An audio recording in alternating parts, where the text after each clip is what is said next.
प्रशांत किशोर को अरेस्ट कर लिया गया। प्रशांत किशोर पर थप्पड़ भी चल गया और प्रशांत किशोर जो है अपने धरना स्थल से, अनशन स्थल से हट नहीं रहे थे। जाड़े की कड़ाकी ठंड में भी प्रशांत किशोर जो है मात्र एक चादर लेकर, एक पतली कंबल लेकर जो है धरना स्थल पर सिर्फ और सिर्फ छात्रों के लिए बैठे हुए थे। लेकिन सरकार ने जिस तरह से बर्बरतापूर्ण रवैया छात्रों पर किया है, उसी तरह से बर्बरतापूर्ण रवैया जो है वो प्रशांत किशोर के साथ भी कर रही है।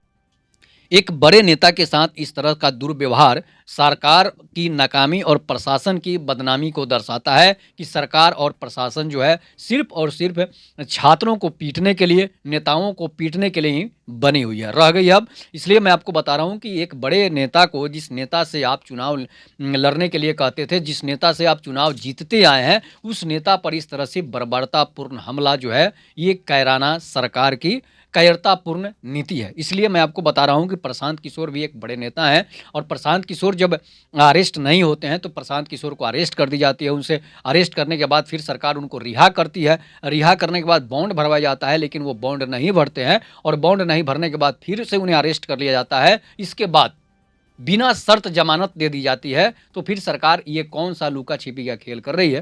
अब ये आने वाला समय बताएगा कि प्रशांत किशोर के साथ सरकार है या फिर प्रशांत किशोर सरकार के एजेंट बने हुए हैं या फिर छात्रों के आंदोलन को दबाने के लिए ऐसा किया जा रहा है, जिसकी वजह से छात्रों के आंदोलन को मजाक बनाया जा रहा है।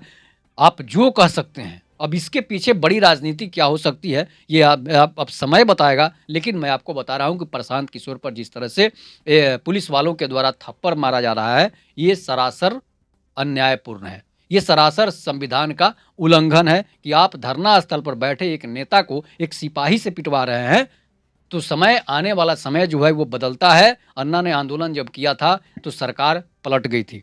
उस तरह अगर प्रशांत किशोर आंदोलन कर दें तो फिर सरकार पलटने में समय नहीं लगेगा। और आप प्रशांत किशोर को फिलहाल जो कहिए, लेकिन प्रशांत किशोर फिलहाल जो है वो छात्रों के साथ खड़े हैं और खड़े रहेंगे भी हो सकता है, इसलिए कि उनको नेता बनना है। और प्रशांत किशोर पर जब थप्पड़ चलता है तो प्रशांत किशोर एक मंझे हुए अब नेता बन जाएंगे, इसलिए कि उन्हें राजनीति की अभी उतनी जानकारी नहीं थी। अब थप्पड़ लगी है तो उन्हें जरूर है कि ज्ञान खुलेगा। इसलिए कि भगवान बुद्ध को जब पीपल के पेड़ के नीचे बैठे थे तो उनको ज्ञान हुआ था। अब प्रशांत किशोर पर जब थप्पड़ लगा है, वो भी एक सिपाही के द्वारा, तो प्रशांत किशोर का ज्ञान जो है राजनीतिक में जरूर खुलेगा और ये राजनीतिक ज्ञान जो है प्रशांत किशोर को आगे भी ले जा सकता है या फिर उनकी राजनीतिक करियर को बर्बाद भी कर सकता है। लेकिन प्रशांत किशोर हार मानने वालों में से नहीं है और वो लड़ना जानते हैं और लड़ेंगे, जिसकी वजह होगी कि प्रशांत किशोर एक बड़े नेता के रूप में उभरेंगे। और ये थप्पड़ जो है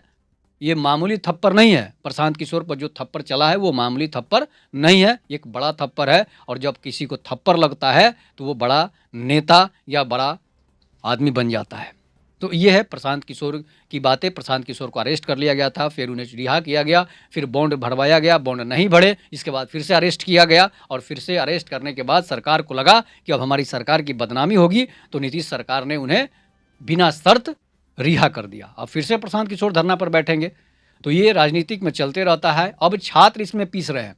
कौन पीस रहा है? इसमें बीपीएससी के स्टूडेंट पीस रहे हैं कि कोई सोच रहा है कि आंदोलन को दबा दिया जाए, कोई सोच रहा है कि आंदोलन को खत्म कर दिया जाए, कोई सोच रहा है कि आंदोलन चलता रहे। इस तरह स्टूडेंट का धरना प्रदर्शन चलता रहेगा, छात्र लाठी खाते रहेंगे, लेकिन सरकार सुनने वाली नहीं है।